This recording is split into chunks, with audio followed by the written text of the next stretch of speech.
Hi everyone, here's the Bookchemist once again, and today I'm reviewing Empire of Imagination, possibly the best book title I've ever encountered, by Michael Witwer. It is a biography of Gary Gygax. Gygax? I think it's Gygax, the creator of Dungeons and Dragons, the first role-playing game in history, arguably, and one of the, the main staples of nerd culture of the last 40 years. I am a huge fan of Dungeons and Dragons, even though admittedly I haven't played the game, the actual, pen and paper role-playing game, in the last 10 years. I played it for about 4 years in middle school, and at the beginning of high school I was a dungeon master. But at the same time, even though I haven't played in a long while, and I've never played 4th edition or 5th edition, I still think that, I'm still in a way recovering from reading the monster manual or the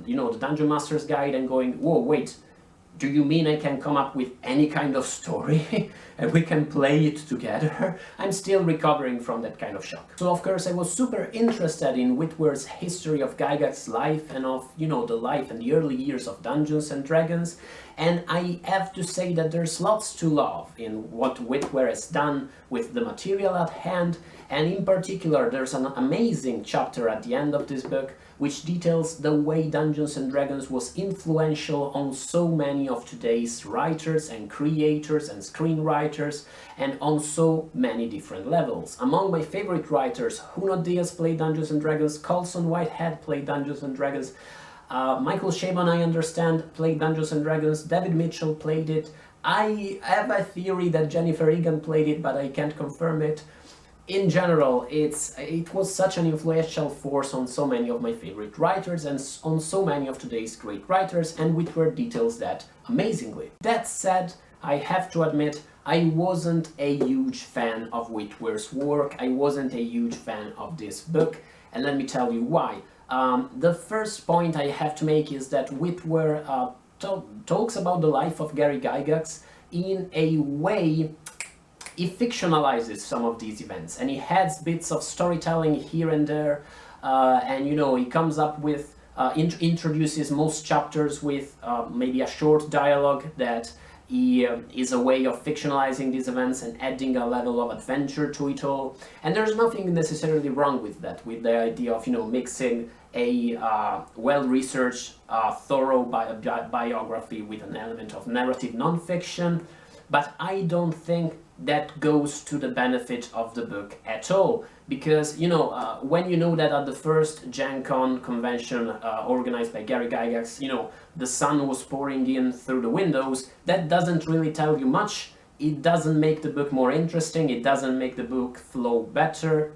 In general, these creative elements are mostly there for their own sake. While at the same time, this is still a very interesting story, and I do think that maybe Witwer should have just written a novel, a fictionalized version of, Gary Gygax's life, because there's great material for a novel there. For instance, his family had a history of misfortune when it came to business. His father apparently, I think he refused to sell his bonds right before the 1929 crisis, whatever. Gary Gygax apparently met ghosts several times in his infancy. There's great material for a novel, but there's also great material for narrative nonfiction, because we're talking about the birth of Dungeons and Dragons. It's an amazing stuff. All nerds would love to hear about it, but Witwer isn't really able to present it in an interesting way. And for instance, when we hear that the first Gen Con ever organized, or whatever, the first big convention of tabletop gaming ever organized in the States failed miserably, that's interesting. I want to know why that happened, but you don't get that. You get a vague mention about the fact that, the catering was out of scale for the event, but that's it. This is but an example of the things that would have made this book an amazing piece of narrative nonfiction, an amazing biography, but are just not there.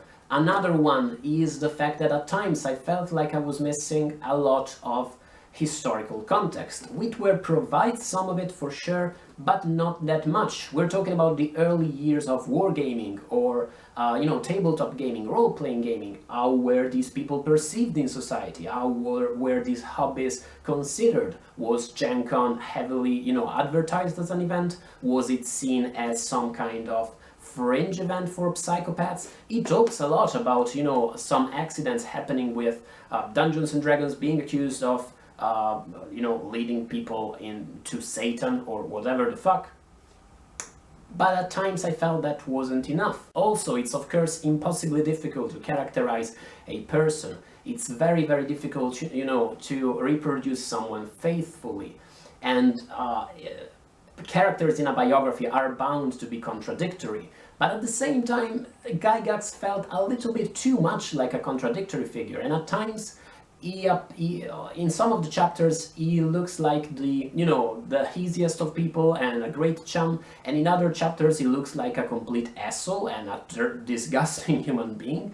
And of course there's a balance between these two things, and of course that's difficult to represent and to reproduce in a biography, but it's kind of the point of a biography, and I felt that wasn't perfectly achieved by Witwer. Also, and this is one of the crucial things I feel were left out of the book, Gary Gygax, sure, he was a businessman, sure, he was a game designer, but he was also a writer, he was also a great storyteller. And if you think about, some of the classic modules for Dungeons and Dragons, the Village of Hamlet, Temple of Elemental Evil, Tomb of Horrors, those are great narratives, and if you're talking about the life of a writer, you expect to learn something about, the creative process and some stories behind some of his most famous works, but that's completely absent from Empire of Imagination. That's not there at all. What you'll find plenty of is all the details of the many litigations that went on throughout Gygax's career, and of the many times he went to court because some other company, brought his company to court because of creative theft or whatever the fuck. You learn so much about the time Gygax was excluded from his own company because a group of corporate bastards plotted to exclude him. Okay, that happened, but it's not really what I was expecting from the biography of someone who was mainly a creator and a creative person. Moreover, this is going to sound petty, but I'm from academia, bear with me.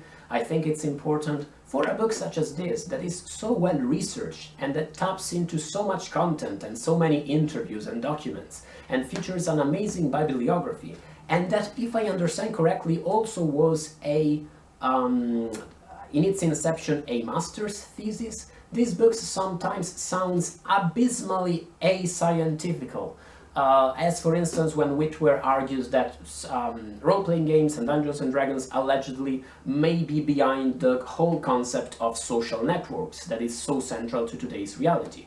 He doesn't argue why that is, he just says that it's possible.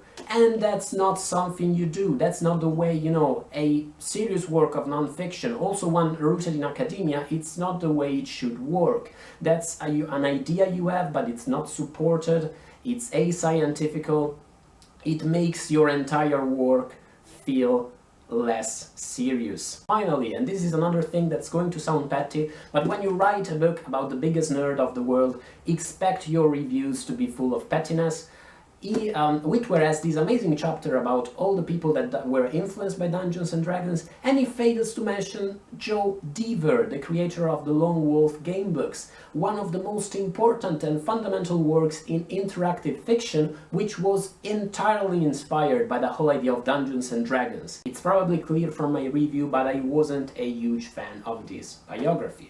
Let me know what you thought about it in the comments, let me know if you think I'm wrong with all the points I've made. If you liked Witwer's work, let me know in the comments. I'm going to read about this same topic, Playing at the World, I think, which should be a history of Dungeons and Dragons and role-playing games in general as a game and creative pursuit. So that might have more of the stuff I'm looking for rather than, more than at least Empire of Imagination.